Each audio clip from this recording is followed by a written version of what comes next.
Have you ever wondered about your memories? Where do they all go? These countless moments, feelings, and facts. Our brain, a soft 3-pound organ, it holds a universe of experience. It is a truly remarkable thing, a living archive, constantly updated. How does this intricate process unfold? Let us begin to explore this mystery. It is a journey into ourselves. Memory is so much more than just storage. It defines who we are in many ways. It is the thread connecting our past to our present. Without it, we would be adrift.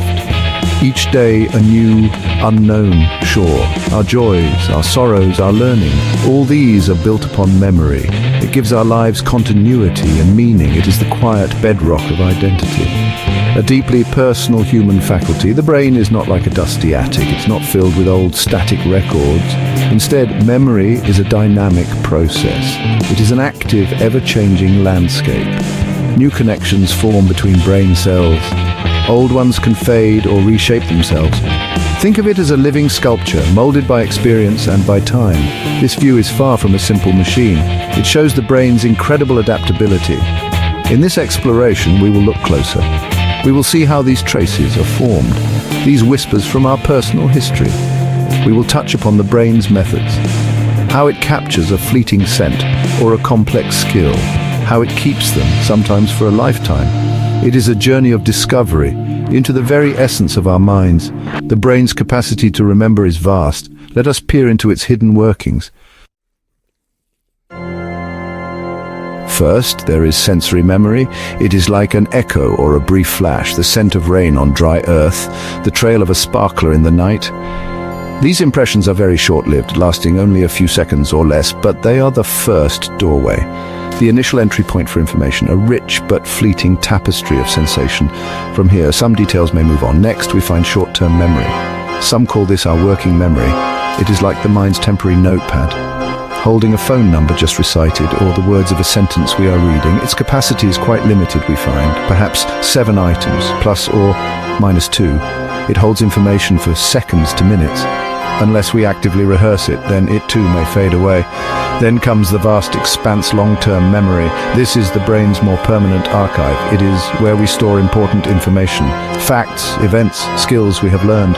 Its capacity seems almost limitless. Memories here can last for days, years, even an entire lifetime for some.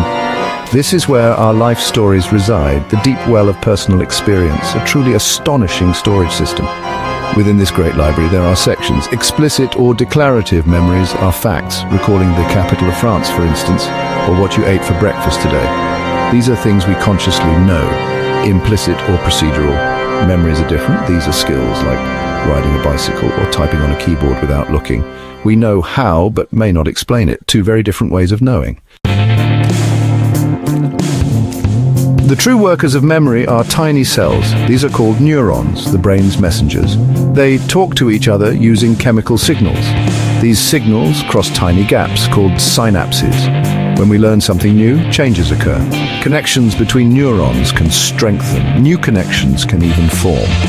This is called synaptic plasticity. It is the very basis of learning and the foundation of memory's trace. A crucial structure is the hippocampus. It is a small seahorse-shaped part of the brain. Nestled deep within the temporal lobes, it plays a vital role in forming new memories, especially those explicit declarative ones. Think of it as a librarian or sorter. It takes new information, new experiences, and helps to organize them for storage. Without a healthy hippocampus, new learning suffers. Making new lasting memories becomes difficult. The long-term storage itself happens elsewhere, mainly in the vast outer layer, the cortex. Different types of memories are stored in different specialized areas here. Visual memories might reside in visual cortex, memories of sounds in the auditory cortex. The cortex is like a distributed network, holding the rich tapestry of our past.